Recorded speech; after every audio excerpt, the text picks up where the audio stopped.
Hey everybody, it's John Kelly from Live Free Miami, and today's podcast was supposed to be with a cryptocurrency expert, but she thought it was online and I thought it was here, so we're going to have to reschedule that. And because of that, we're going to have to go with Plan B. Plan B for today is to tell you my cryptocurrency story and why I choose Bitcoin over cash. So in 2013, when I opened the gym, I took my life savings and I put it into the gym. I also was out of work at the time, and anytime you open a new business, you're going to be unable to pay your bills unless you have a lot of money saved up. So I used a lot of that money to pay my mortgage, to pay my cars, and just basically take care of my living expenses over the first year of the gym, because any new business is not going to turn a profit right away. So I turned that $100,000 that I had saved up over 8 years at the fire department into a measly $9,000 at the beginning of 2014. In 2013, I read the book Rich Dad, Poor Dad. Rich Dad, Poor Dad taught me all about assets and liabilities. It showed me that all I had was liabilities and I needed to create some assets. And that's why I opened my own business. That was my first asset. From there, I started to look into quantitative banking, which is how the banks are able to loan out all the money that we deposit at the increase of 10 times the amount of money that they have. So if they have $1,000, they can loan out $10,000 because they know not all of us are going to come asking for our money at one time. I learned that the banks were taking our money and investing in the market and not paying us anything for it. And I learned that the Federal Reserve wasn't federal at all. It was a group of private bankers who were in charge of our monetary policy. And because of that, since the economic crisis of 2008, our Federal Reserve, our economy, has needed to be propped up by more and more money printing. And every time you print dollars into the economy, you lower the value of the dollars that you already have. In essence, stealing your savings by taking the value from what you've made in the past. So if you made $1,000 in 2010 and in 2015, inflation over the last 5 years has been 4 or 5% per year, that $1,000 is now down by 20 to 25%. So what you made in the past is not worth what it is today. You can see that in today's housing costs. You can see that in the costs of gas. And the COVID crisis has had our government and the Federal Reserve printing money left and right. So this has been going on since 2014, when I learned about how the banks operate and how the private bankers control our monetary policy. That's when I learned about Bitcoin. Bitcoin is digital currency. Bitcoin is created on computers through mining by an algorithm. Bitcoin is unique because there's only 21 million Bitcoin that will ever be in existence. It's immutable, so you can't change it. You can't print more of it. And you have to mine it just like you would gold or any other precious metal. Because Bitcoin is mined by computers, a lot of people see it as fake money. But if you understand what money is just a representation of energy, and we give value to money. So in 2014, I thought, you know what, let me buy a Bitcoin miner so I can get away from the banking industry and become my own bank of sorts and begin to mine my own money with the electricity that I would pay for it. Unfortunately, right around then, the Bitcoin market crashed. And because of that, the mining company that I purchased the miner from went under. So they couldn't refund the $5,000 that I invested.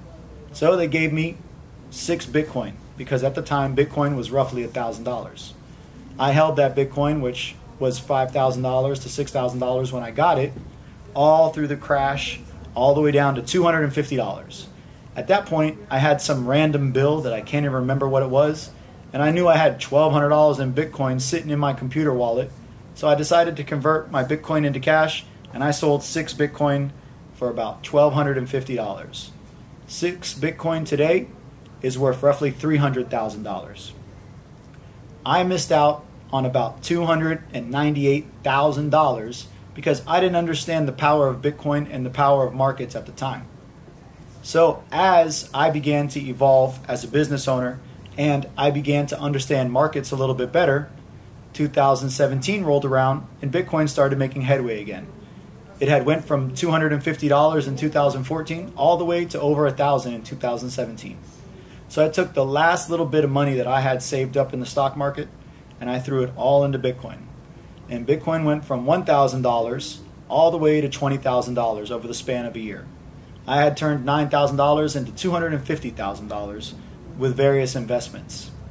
Also, because I didn't understand the market to the fullest extent, I didn't sell all of my cryptocurrency at the top of the market.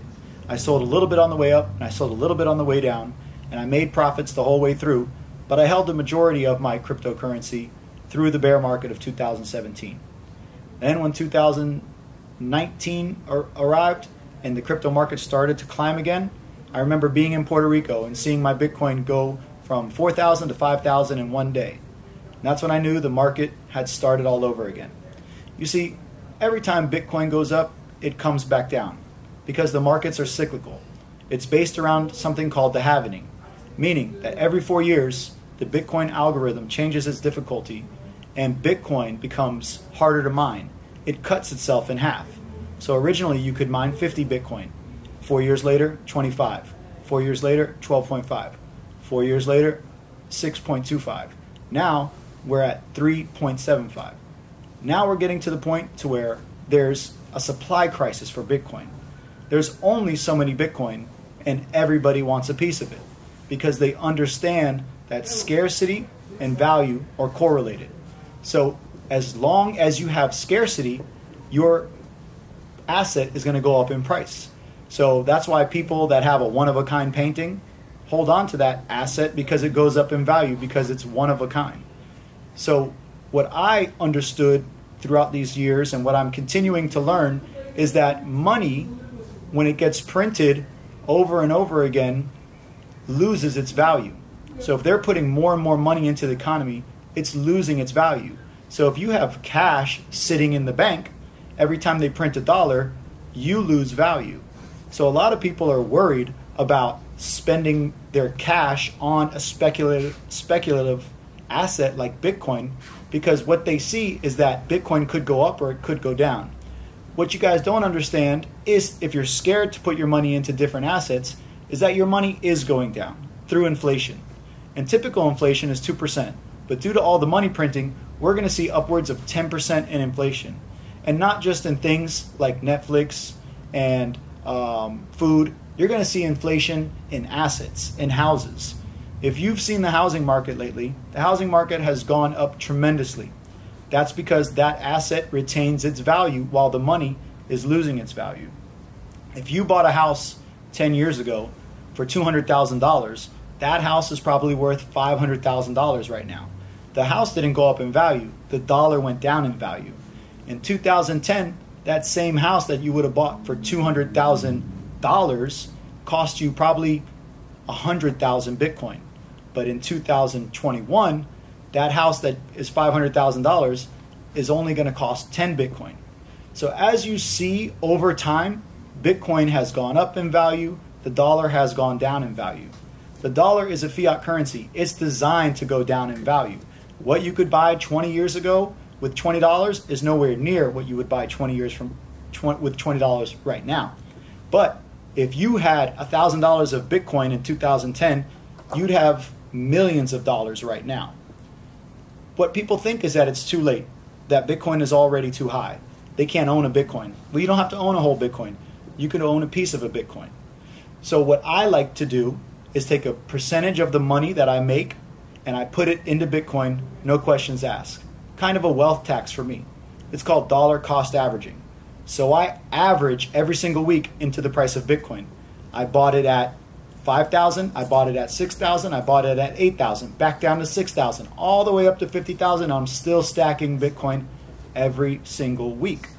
That's allowed my purchasing power to not only stay where it should be, but grow exponentially over the last year. And it's going to continue to grow as long as I continue to put my money into assets that are going to grow at a faster pace than the dollar is going to drop. So this is just part one of a video. I wanted to give you an overview of my Bitcoin story and why I put my money in Bitcoin. I don't want you guys to do it unless you understand what you're doing. This is not financial advice. This is simply my story. So if you guys want to learn more, you can comment below. You can set up a one-on-one meeting with me, or you can go online. Hope.com is a great site for you to learn more about Bitcoin. And if you learn more about Bitcoin, you're going to be able to take advantage of the digital monetary network of the future. Do you use Facebook? That's a social network. Do you use Google? That's an information network. What's going to be the financial network? I think it's going to be Bitcoin. So if you guys need to learn more, you know where to look. Hope.com, or you can reach out to me directly. Thank you for your time today. Like, subscribe, and click the notification bell, as they say. See you guys on the next video.